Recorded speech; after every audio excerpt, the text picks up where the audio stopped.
State-fund schools is that they assign a weight to each student.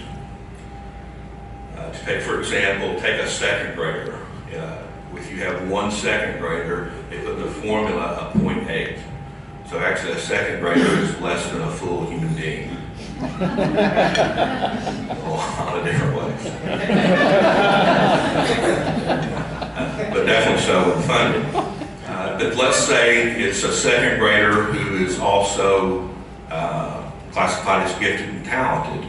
You might get an extra part in that formula, or maybe a special education.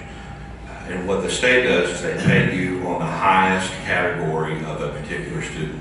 So if it's a second grader, it's a 0.8, but it's a second grader who is also, say, multi-handicapped, that factor might be a 1.4.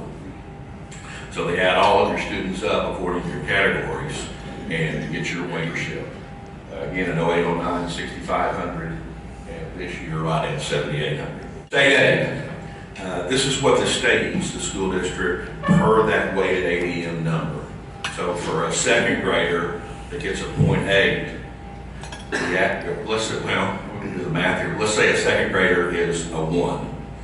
For that student, you get $1,440.